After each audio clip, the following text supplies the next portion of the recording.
उसकी वजह से वो फ्लूइड है वो किस तरीके से शेप ले लेगा, कैसे कुछ उसमें सिनेरियो बनेगा।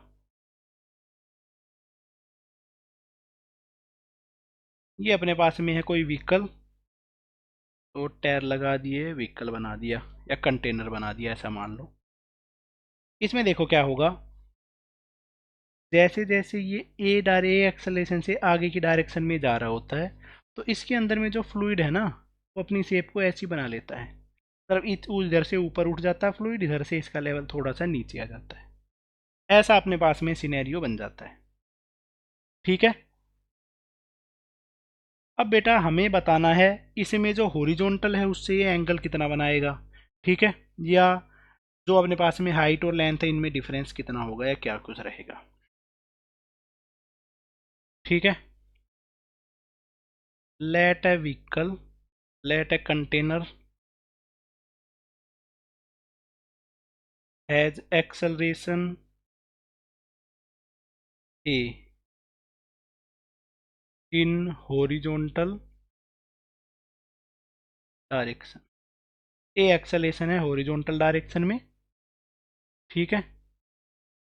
तो liquid rise by h height on opposite side. दूसरी साइड में जो लिक्विड है वो एच हाइट से राइज कर गया है। चलो भाई देखो, ये जो लिक्विड है इस तरफ में एच हाइट से राइज कर गया है। ठीक है। And the container has length L. Container जो है उसकी लेंथ को मैंने मान लिया है एल।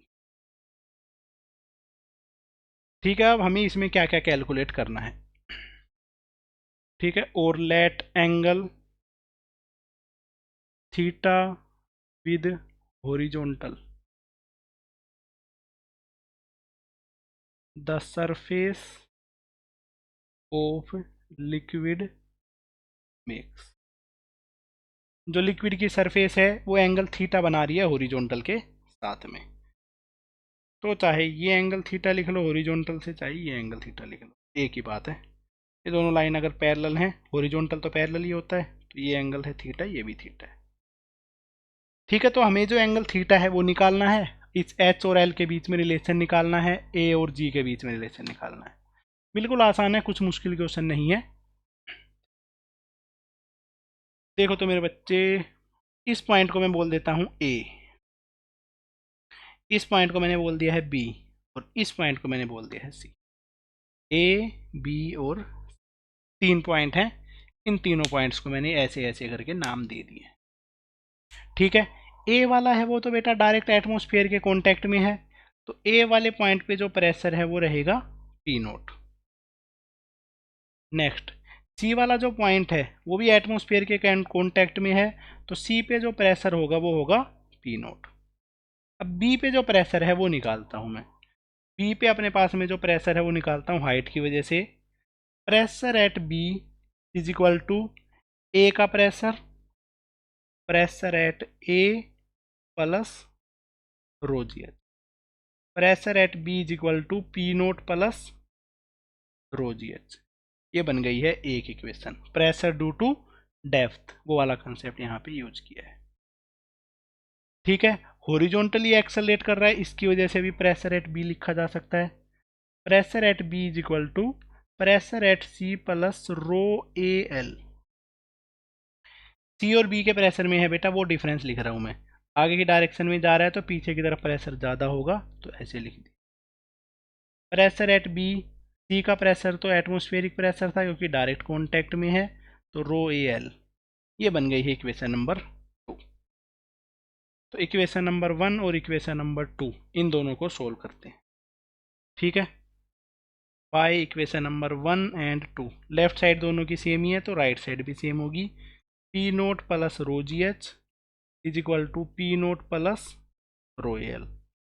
तो rho G H is equal to rho A L, G H is equal to A into L. तो यहाँ से अपने पास में जी एच है उसकी वैल्यू आ गई है ए ए इंटू एल।